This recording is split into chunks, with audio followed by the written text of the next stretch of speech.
नमस्कार, स्वागत है आपका फोकस में। और आज हमारे इस कार्यक्रम में हम चर्चा कर रहे हैं भारतीय विदेश नीति से जुड़े कुछ बहुत अहम बिंदुओं की, भारत अमेरिका संबंधों की, और उसमें कैसे उलझ गया है ईरान का मसला कि भारत के ईरान के साथ संबंध किस तरह के बने, वो भी उससे कहीं ना कहीं प्रभावित हो रहा है। भारत एक अलग स्टैंड लेने की कोशिश कर रहा है। तो भारत, अमेरिका, ईरान, इस ट्रायंगल के समीकरणों की, संभावनाओं की आज के कार्यक्रम में चर्चा होगी। और हमारे साथ चर्चा में शामिल हो रहे हैं तीन बहुत ही विशिष्ट अतिथि, एमिनेंट पैनलिस्ट। विवेक काटजू साहब, जाना पहचाना चेहरा, डिप्लोमेटिक अफेयर्स के former secretary, ministry of external affairs, और हमारे कार्यक्रम की शोभा बढ़ाते रहते हैं लगातार। नरेंद्र तनेजा जी, ऑयल एक्सपर्ट और south Asia bureau chief upstream के, जो बहुत ही स्पेशलिस्ट मैगजीन है। और सुनील गोयल, जो मैनेजिंग डायरेक्टर हैं ग्लोबल हंट के। इस पूरे मुद्दे के जो आर्थिक पहलू हैं उसको समझने में हमारी मदद करेंगे। आप तीनों का बहुत शुक्रिया। काटजू साहब, आपसे शुरू करता हूं।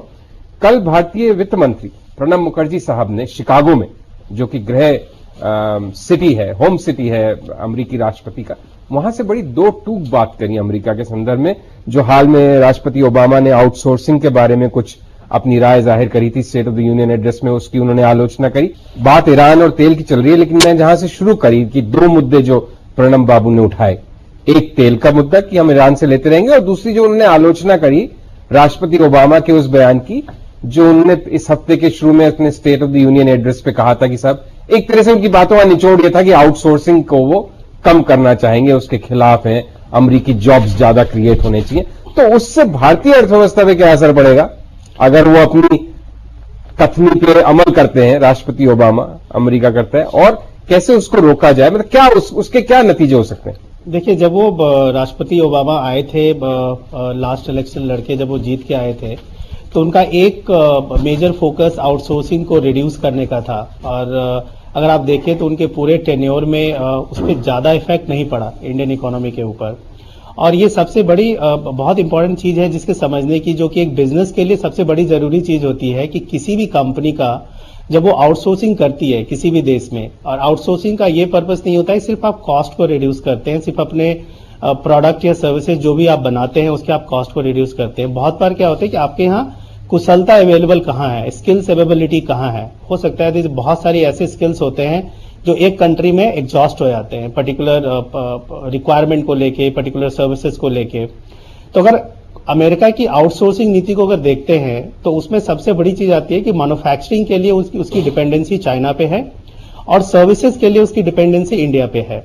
और ये दोनों ही देश जो हैं सबसे फास्टेस्ट, सबसे तेज ग्रो कर रहे हैं अर्थव्यवस्था के हिसाब से अगर आप देखें तो, जिसमें चाइना डेफिनेटली हमसे आगे है, और हमारा नंबर 2 आता है वर्ल्ड में अगर आप देखें इंडिया का सिचुएशन इन टर्म्स ऑफ अगर इकोनॉमिक ग्रोथ की बात करें तो।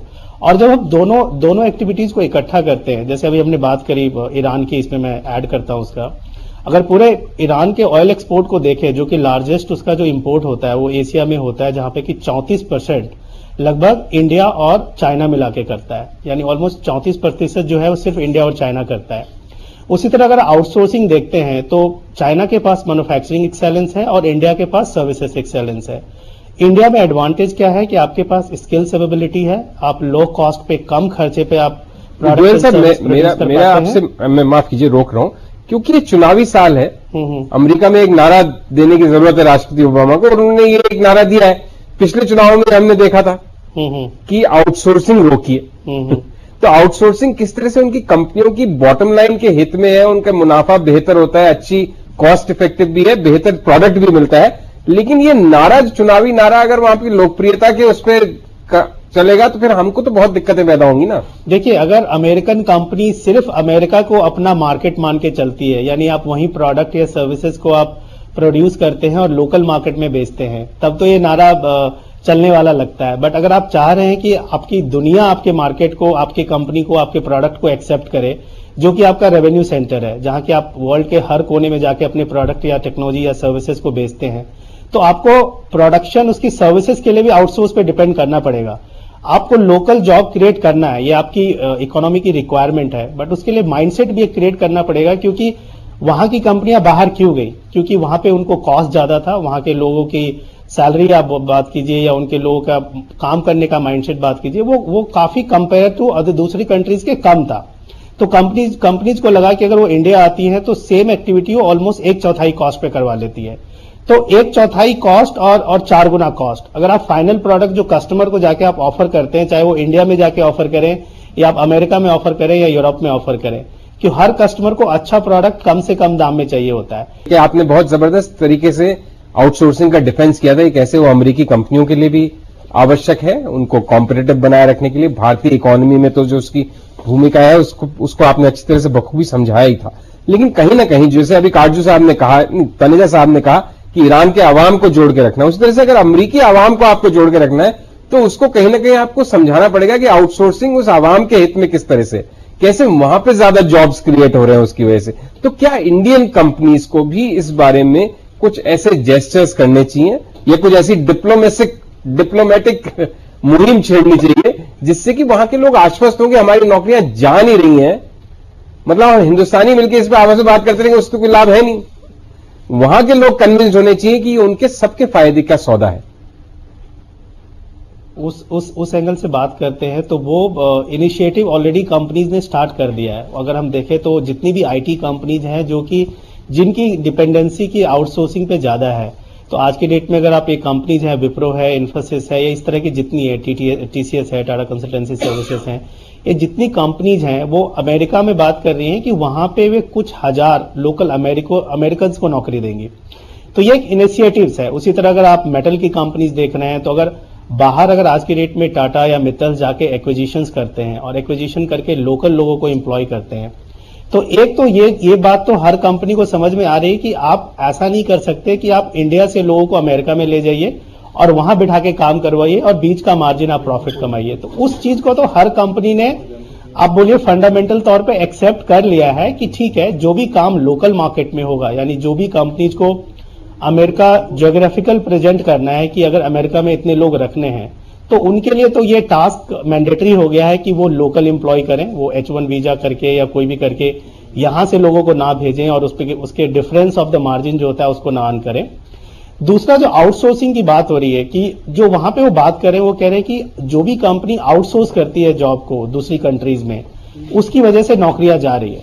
मैं बोलता हूं कि आउटसोर्सिंग की वजह से नौकरियां नहीं जा रही है, हर कंपनी अपनी एक कॉस्ट का पर्पस देखती है। तो एक तो इनिशिएटिव ये है कि हम लोकल लोगों को जॉब एम्प्लॉयमेंट देंगे, और जब लोकल अवेलेबिलिटी बढ़ती है लोगों की किसी भी कंट्री में, चाहे वो अमेरिका हो या यूरोप हो या कोई भी मार्केट हो, तो वहां पे हर एम्प्लॉय की जो एक तनख्वाह होती है, जो मंथली तनख्वाह होती है, जो कि आज की डेट में भी अगर डिफरेंस देखें इंडिया का और अमेरिका का या इंडिया का या यूरोप के मार्केट का देखें, तो ऑलमोस्ट 4 गुने का डिफरेंस है। और उस 4 गुना के डिफरेंस को कम करने के लिए कंपनीज बोल रही हैं कि आप आइए, कॉस्ट इफेक्टिव, अगर आप कॉम्प्रोमाइज मत कीजिए सैलरी पर, एज पर द एक्सपेक्टेशंस लीजिए, जो भी एक मिनिमम रिक्वायरमेंट होती है उतनी सैलरी हम देंगे, आप आइए और हमारे यहाँ काम कीजिए। क्योंकि उससे कंपनीज की अगर आप देखेंगे तो हेल्थ पे ज्यादा इफेक्ट नहीं पड़ेगा इन टर्म्स ऑफ इकोनॉमी, क्योंकि वो लोकल एम्प्लॉय करें या बाहर से लोग लेके जाए। अगर उनको कॉस्ट ऑप्टिमाइजेशन होता है तो लोकल एम्प्लॉयमेंट भी देंगे। बट एक जो लार्ज चंक है, जो कि बहुत बड़ा चंक है, जो कि आउटसोर्स होता है, जहां पे कि इंडिया में लोग बैठ के काम करते हैं और यहाँ पे एक्टिविटीज करते हैं, क्योंकि हमारे यहाँ स्किल्स अवेलेबल है।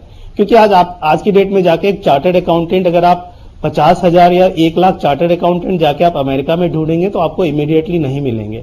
तो इसका मतलब ये है कि कॉस्ट ही मुद्दा नहीं है, आपके यहाँ रिसोर्स अवेलेबिलिटी की भी अवेलेबिलिटी है। आप तीनों कार्यक्रम की इस चर्चा में शामिल हुए हमारी अमेरिका, भारत और ईरान पे, आपका बहुत शुक्रिया। और आप सभी ने जिन्होंने इस प्रोग्राम को देश के सबसे बड़े टेलीविजन न्यूज नेटवर्क पे और आपके अपने चैनल पे देखा, आपका भी आभार। कल इसी समय मुलाकात होती है, एक बार फिर एक नए विषय के साथ फोकस में चर्चा करेंगे। अनुमति दीजिए, नमस्कार और शुभ रात्रि।